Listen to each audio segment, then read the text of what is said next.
জুলাই সনদ বিএনপি নাকি বাস্তবায়ন করবেন না, এই ভুল মেসেজ কিন্তু বাজারে ছাড়া হয়েছিল। আমরা সেটা পরিশুদ্ধ করেছি যে না, বিএনপি জুলাই সনদ বাস্তবায়ন করতে চায়। এখন আসেন অধ্যাদেশের ব্যাপারে।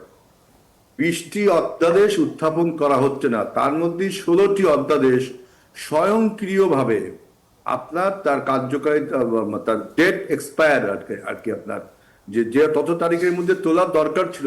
যখন এই 133টি অধ্যাদেশ জারি হয়েছে তারপর থেকে আপনার সর্বশেষ তারিখ তো 12ই এপ্রিল, মানে এখনো তারিখ আছে।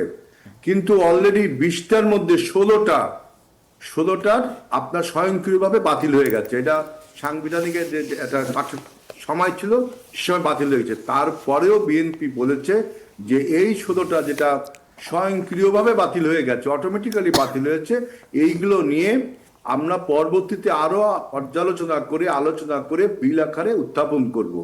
আর যে 4টি ব্যাপারে জামাত নোট অফ ডিসেন্ট দিয়েছে যে কেন এই 4টি উঠানো হবে না, আমাদের বক্তব্য হলো 4টির মধ্যে আপনি গুম প্রতিরোধের একটা কথা বলেছেন, তাই না? আপনার কথার সাথে একমত। এই বিষয়টাকে অধিকতর পর্যবেক্ষণ করে আমরা বিল আকারে উত্থাপন করব। শুধু গণভোট অধ্যাদেশটা ওইটা বলা হয়েছে, একজন বক্তা মনে হয় বলছে সেখানে, রাইটলি বলছে যে গণভোট অধ্যাদেশটা আপনার এটা আপনার তার কার্যকারিতা হয়েছে 12ই ফেব্রুয়ারি যে ভোটটা হলো, এই ভোটের ফলে গণভোটের আর প্রয়োজন হচ্ছে না।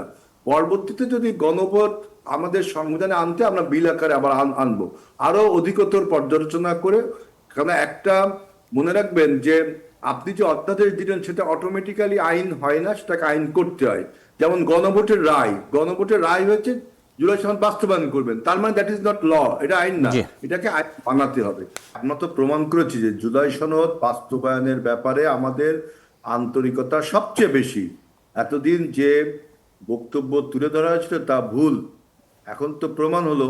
আপনি যদি বলতে প্রশ্ন করেন তাহলে আমি অনেক টেলিভিশন টকশোগুলো বলেছি যে জুলাই সনদ বাস্তবায়নে বিএনপি সবচেয়ে বেশি অঙ্গীকারবদ্ধ এবং সেটা প্রমাণ হয়েছে।